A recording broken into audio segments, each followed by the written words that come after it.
Hey all, Brent here with an Otaku no video review of the live-action Japanese movie Shinobi, which I actually like quite a lot, but requires some understanding. And it'll help if you understand what Japanese movies are like. The visual effects are typically not up to Hollywood standards. I mean, don't expect this to look like, you know, Fight Club or whatever Hollywood movie you wanna reference. It's basically the story of two rival ninja clans several hundred years ago who are ordered to hold a 5-on-5 match. Whichever clan loses all 5 members of the match will be obliterated completely, and the other will survive. Of course, the leader of each group, a guy and a girl, are secretly in love. Aww. So you get the whole, star-crossed lovers thing. And as I mentioned, like the effects don't quite match up. Like they're reasonably effective in terms of showing you like what they're supposed to do. You can tell that, oh, that's shuriken flying. But ultimately, they look like special effects. They're not like integrated parts of the action.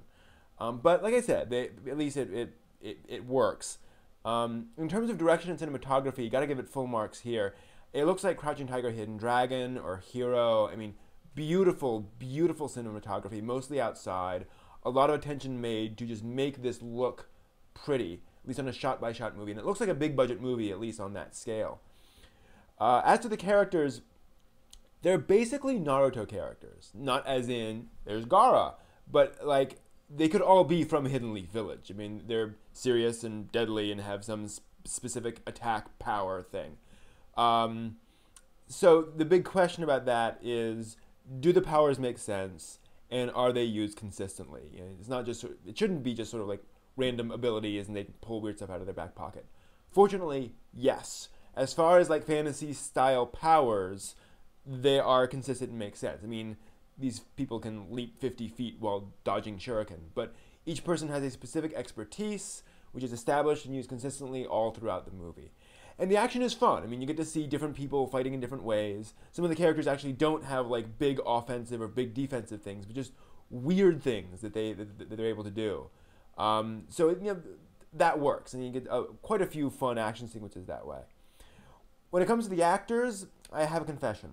The reason I bought this was because the main guy played Saito in the absolutely awesome Japanese live-action TV drama samurai series called Shinsengumi, which you can actually find. It was like translated into, there's an English subtitle on the original Japanese DVDs, so you can find those, you can actually watch them.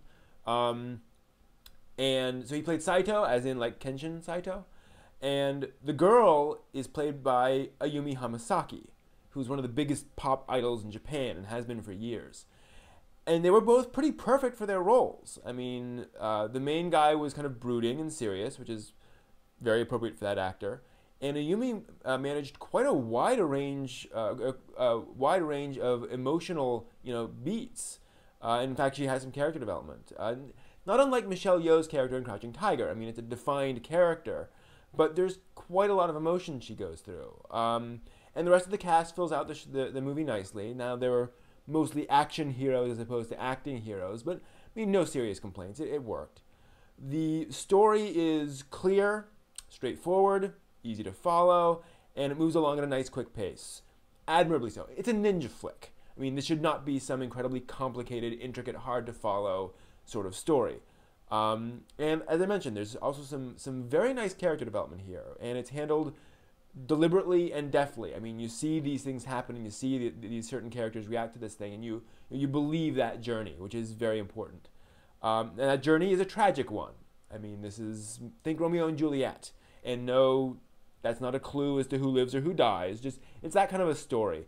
Again, kind of like Crouching Tiger in that regard.